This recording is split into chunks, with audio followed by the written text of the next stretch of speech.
Emergency descent. Crew oxy masks, use. Signs, on.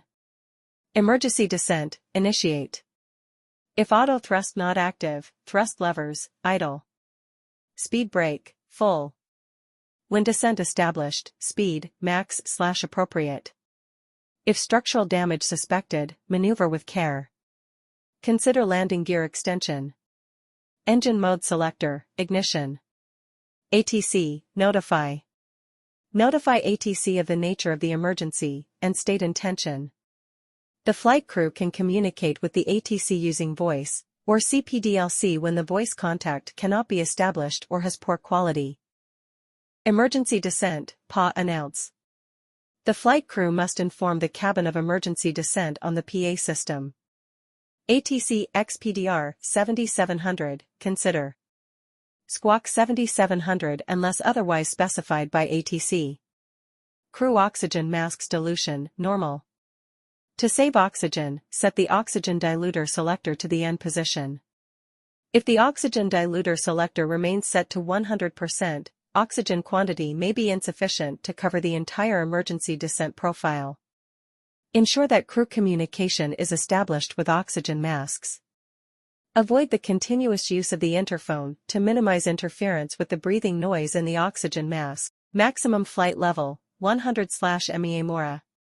If cabin altitude above 14,000 feet, oxygen passenger mask man on, press.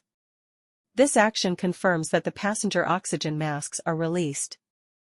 The emergency descent should only be initiated on positive confirmation that cabin altitude and rate of climb are excessive and uncontrollable. However, the flight crew must rely on the cabin pressure excess cabin altitude warning, even if not confirmed on the cabin press SD page.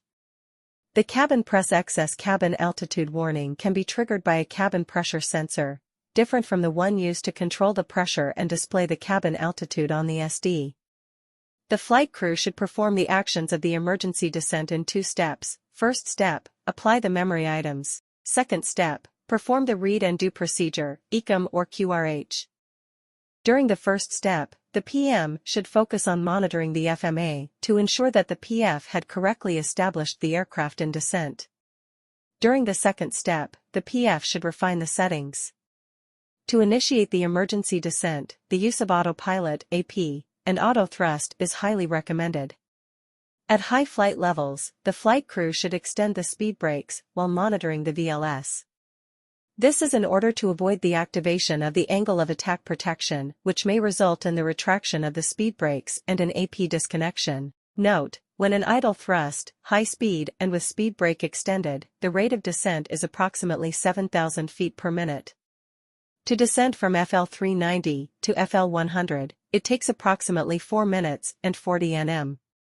The flight crew should be aware that the MORA displayed on ND is the highest MORA value within a radius of 40 nm around the aircraft. The flight crew should suspect structural damage in case of a loud bang or high cabin vertical speed. If the flight crew suspects structural damage, apply both of the following: set the speed/Mach PB to speed to prevent an increase in the IAS, or to reduce the speed. This action minimizes the stress on aircraft structure. Carefully use the speed brakes to avoid additional stress on aircraft structure. If the cabin altitude goes above 14,000 feet, the flight crew must press the mask man on PB. When it is obvious that the cabin altitude will exceed 14,000 feet, the flight crew could press the mask man on PB before the cabin altitude reaches 14,000 feet. The TCAS mode selector must remain on the TA/RA position. Avoidance of collision has the priority, even if it requires one temporary interruption of the descent maneuver. The TA/RA TCAS mode enables a maximum protection against collision. Finally, subsequent to an emergency descent, once the oxygen masks are removed, the flight crew should perform all of the following: close the oxygen stowage mask compartment. Press the press to reset oxygen control slide, to deactivate the mask microphone, and to cut off the oxygen. Below FL100, the flight crew should limit the rate of descent to approximately 1,000 feet per minute, except during the approach phase.